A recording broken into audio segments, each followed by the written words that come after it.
정말 이웃지간에 일어나서는 안 될 사건을 저희가 또 전해드려야 될 것 같습니다. 홍순빈 아나운서. 지난 25일에 있었던 일입니다. 이날도 어김없이 한 60대 남성의 심기를 건드리는 소리가 들리기 시작합니다. 네. 위층에서 쿵쿵거리는 소리인데요. 네. 요즘 문제가 되고 있는 바로 그 층간소음입니다. 아하, 네. 이 남성이 인터폰을 들어서 익숙한 번호 호수 번호를 누르고 네. 위층에 연결을 하는데 네. 또 익숙한 목소리가 인터폰을 받습니다. 아하. 그리고 인터폰을 통해서 한참 실랑이를 벌이다가 네. 화가 풀리지 않았는지 이 둘은 직접 만납니다. 아, 아이고. 그래서 아랫집에 살고 있는 남성의 집에서 만나는데 네. 얼굴을 보면 좀 화가 풀리고 문제 해결될 줄 알았는데 네. 오히려 화가 더 끌어오릅니다. 아이고. 그러자 이 아랫집에 살고 있는 60대 남성이 네. 이 윗집 남성에 대해 흉기를 휘두르게 된 거죠. 아이고, 네. 결국은 층간소음이 결국은 끔찍한 사건으로 번지게 된 일인데, 자, 주변에 이 얘기를 한번 들어볼까요? 왜냐하면 이 층간소음이 이게 하루 이틀 문제는 아니었을 것 같다는 생각도 드는데 과연 이웃지간에 어떤 일이 있었을까요? 주변 분의 얘기를 좀 들어봤습니다. 내려왔다 그래가지고 그만 둘이 뻗듯 땄어. 그럼 쾅 소리 나더니 안 뒤쪽에 없어요. 제가 기억하고는 한 3번 정도 연락한 것 같아요. 지금 김복준 의원님, 예. 이번 사건은 이제 안타깝게도 인명 피해 사건이기 때문에 저희가 뭐 이제 좀 조심스럽게 얘기를 해야겠습니다만 예. 층간소음이 제가 말씀드린 것처럼 어제 하루 이틀 일이 아니잖아요. 좀 오래 좀 지속됐을까요? 어떻습니까? 경찰청에서 통계를 내보니까요. 2014년경에 만 몇천 건. 네. 그 2015년으로 이어지면서 2016년까지 2만 건.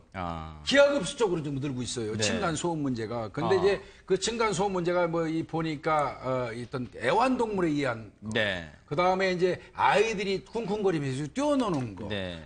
그 다음 세 번째는 이제 위에서 어떤 오디오 시스템의 어떤 그 때문에 나는 소음. 네. 뭐 이런 거 등등으로 해가지고 이웃 간의 분쟁이 끊이질 않고 지금 한 2만여 건, 금년도 현재까지도 상반기인데 네. 한 7천 건 가까이가 아마 지금 소음 시비가 있는 걸로 네. 이렇게 통계가 잡히고 있거든요. 네. 그래서 이거는 지금 줄고 있지 않습니다. 근데 문제는 이제 뭐 여러 가지가 있겠지만 네. 우리 그 공동주택 그 관련돼 가지고 이거 슬러브를 치는 게 210mm인가 정도 된다고 그러는데 네. 그게 지금 제대로 안 된 게 문제라고 해요. 노후된 아파트에서. 네. 예. 그럼 지금 그 아파트의 구조적 문제 얘기 나온 김에 손 변호사님. 네. 해당 아파트 관리사무소라는 게 있잖아요. 그렇죠. 여기에서는 이런 사안이 벌어졌을 땐 책임이 없습니까, 혹시? 이번 사건 같은 경우에도 가해 남성이 네. 관리사무소를 찾아가서 문제 해결을 요청했다고 합니다. 네. 하지만 구조적인 문제인지 아니면은 그 해당 그 피해자의 어떤 책임이 있는지 저는 정확히 모르겠습니다만 네. 잘 해결이 안 된 것 같아요. 네. 그리고 또 아파트 관리사무소에서 조용해 주십시오라고 위층이 얘기했을 수도 있겠죠. 네. 그런데 그러한 요구를 무시하고 소음을 발생했다고 한다면 네. 이거는 사실 관리사무소에서 책임지고 해결해주기는 어려운 상황으로 볼 수 있습니다. 그래서 이번에 발생한 이런 안타까운 참극에서 네. 관리사무소 아니면 뭐 아파트 제작사, 건설사 네. 등의 책임이 구체적으로 지금 드러나서 그런 책임을 추궁하기에는 네. 법적으로는 좀 여러 가지 어려움이 있다고 볼 수 있겠죠. 근데 최명규 원장님, 이 가해 남성이요. 한 아파트 주민에게 그랬답니다. 꿈에서도 소리가 들린다. 이 부분은 뭐 너무 예민하다고 봐야 됩니까? 이 부분은 어떻게 봐야 될까요? 보통 층간소음에 예민하다고 의심하게 되는 경우가 보통 3가지 사항이 네. 있는데요. 첫 번째는 윗집이 계속 뭐 1년에 한 번 이사 가고 뭐 3개월에 한 번 이사 가는데도 계속 소음이 들린다고 하는 네. 경우. 확률상 계속 층간소음을 내는 윗집이 있을 수는 없거든요. 아하. 두 번째는 본인이 경제적 여력이 돼서 층간소음을 피해서 네. 반복적으로 이사를 가는데 계속 층간소음이 따라오는 경우.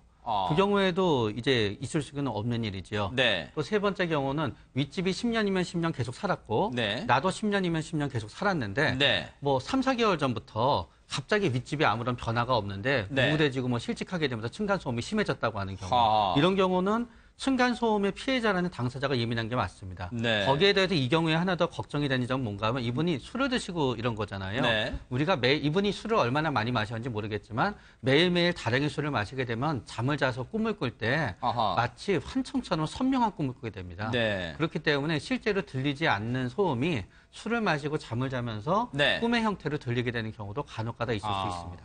근데요, 김복준 의원님, 이 남성이요, 이 살인을 저지른 다음에 경찰에 자진 신고했다는데 이건 왜 그랬을까요? 이게 아마 이제 이거는 간접적으로 어떤 그 본인의 우발 범죄를 아마 이제 입증해 주는 역할이 될 것 같아요.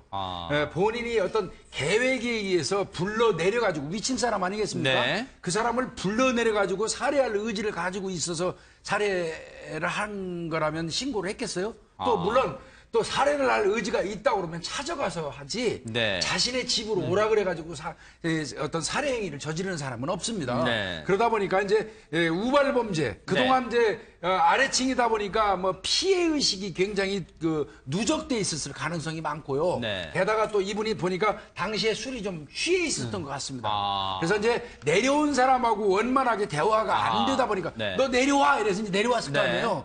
그러다 보니까 이제 감정이 폭발해가지고 네. 우발적으로 범행을 했으니까 네. 그 즉시 아마 이제 그 신고를 네. 이제 본인이 자수를 한 것 같은데 이 경우에는요. 네. 직접 찾아가는 거 진짜 그 권장사항 아닙니다.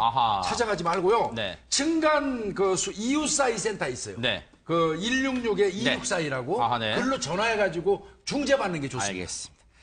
안타깝네요.